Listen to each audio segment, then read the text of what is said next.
This is a character who insults, threatens, boasts. Quite fun.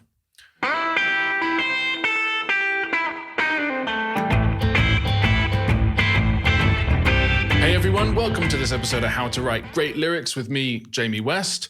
I'm a musician, writer, and performer. And today we're going to be talking about the granddaddy of them all, Columbia recording artist, Bob Dylan. So I could have picked 100 Bob Dylan songs to look at, but I picked this one, Pay in Blood, off his album Tempest, because it uses different techniques than ones we've looked at previously in the series, and also I love it. So I really thought it would be a fun one to do as the season finale.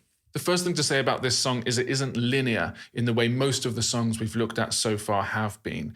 It's a song that is more of a mosaic. He says one thing, then he says something else, and you're not sure if it's related or not. Then he says something else, and you piece it together in your mind. And when you pull back from the mosaic, you don't really see a picture, you get a feeling. It starts like this. Well, I'm grinding my life out, steady and sure, nothing more wretched than what I must endure. So it starts with that couplet, sure and endure. In fact, the whole song is written in rhyming couplets like that. That's a technique you can use. And it's got this, I'm grinding my life out, steady and sure, nothing more wretched than what I must endure. Grinding, wretched, endure.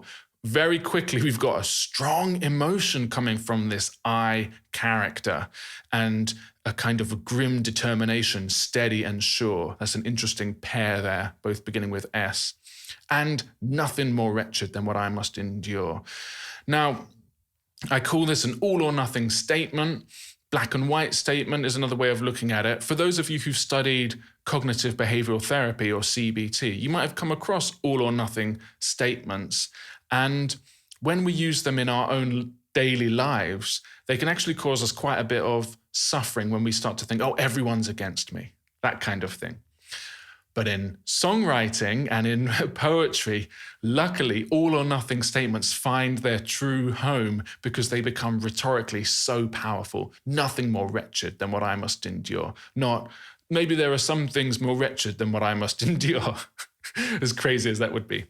It goes, I'm drenched in the light that shines from the sun. Okay, maybe a bit of promise there. Maybe not, though. I could stone you to death for the wrongs that you've done. So no sooner have we had a bit of sun and this person is actually stoning you. This is the you is somebody who's an enemy. I could stone you to death for the wrongs that you've done. He's murderous. And stone you to death feels like a biblical allusion. It's going back to a very old form of punishment. And it's brutal, of course. Sooner or later, you make a mistake. I put you in a chain that you never will break. Legs and arms and body and bone. I pay in blood, but not my own. Now, I want to focus on this legs and arms and body and bone, because there's a technique there which is using lots of little ands. It isn't legs, arms, body, and bone. It's legs and arms and body and bone. Those little words in there add a rhythm and a sort of relentless building and almost a glee in each individual one that this person is he's talking really about murder, isn't he? I pay in blood, but not my own. And again, that's a reference maybe to a twist on how we'd normally think of it, paying in blood, not your own. You might think of that as being like Jesus, but this is twisted on its head and it's become corrupted. Then it goes, night after night, day after day, they strip your useless hopes away. Again, we see this they, who are people who are bringing you down, who are against you, non-specific they, useless hopes. This is a very demoralized, angry character. And it goes, the more I take, the more I give, the more I die, the more I live. And we've got opposites here, take, give, die, live, and a repetition of the more I, the more I, the more I, the more I. So you can repeat words at the beginning of phrases and just change the end of the phrases. And the meaning behind this, open to interpretation, but I like that. The more I die, the more I live. It's kind of a living death, and it's just going on. He dies more with every step he takes. And he goes, I got something in my pocket, make your eyeballs swim. I got dogs could tear you limb from limb. I'm circling around the southern zone. I pay in blood, but not my own. And then talking about that Mosaic technique, when he says, I'm circling around the southern zone, it doesn't seem necessarily related to what has just come before. And even there's a kind of a boast in the first part of it. I got something in my pocket, make your eyeballs swim. And then a threat. I got dogs could tear you limb from limb. And then it goes, low cards are what I've got, but I'll play this hand whether I like it or not. Very interesting, because we have a well-known idea that you play the cards you're dealt in life. You know, that seems like a positive. I remember I've been at inspirational speeches where someone says, you know, you got to play the cards you're dealt. But coming from the mouth of this character, suddenly Dylan's given him a kind of a noble trait, but yet he's a murderer. Then it goes even further. I'm sworn to uphold the laws of God. You can put me out in front of a firing squad. Now we're discovering he's got a moral sense. And although he would stone you to death, you could put him in front of a firing squad and he wouldn't crack. He would uphold the laws of God even then. Even though we know he's paying in other people's blood for his misery.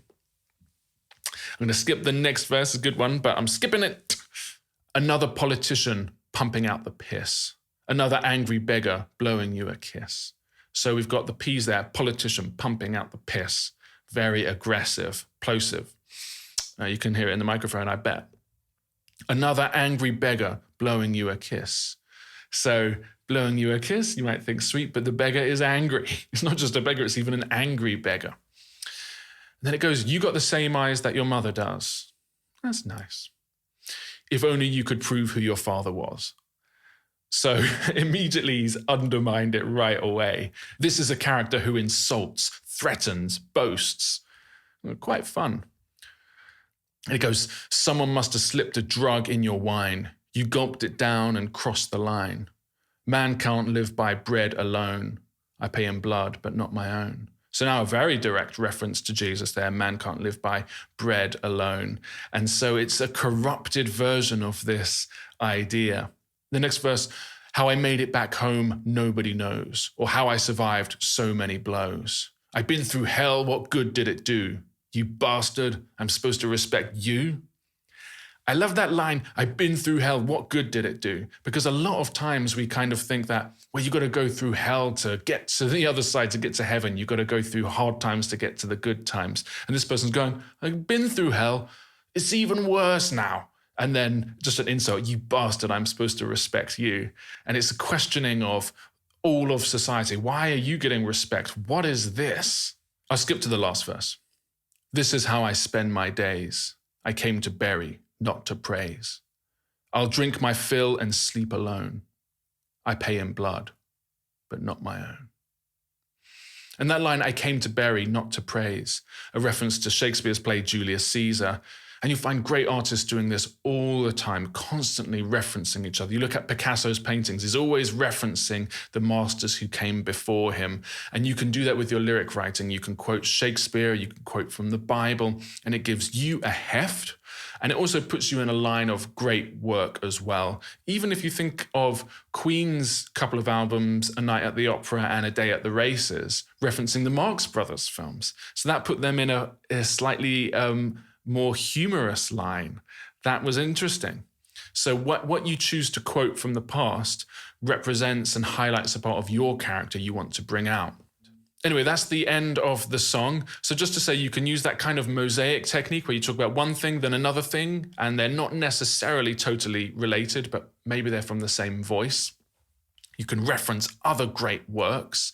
You can repeat the first parts of phrases.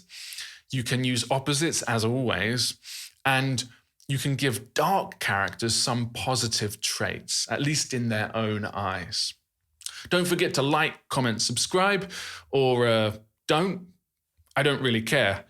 What I do care about is writing great lyrics, and I hope that this series has inspired you in some way. You can go back and watch the other episodes if you haven't seen them. I talk about practical techniques that the greats use, that you can use, that can help turn you into a great, release your potential, and go out there, don't be afraid.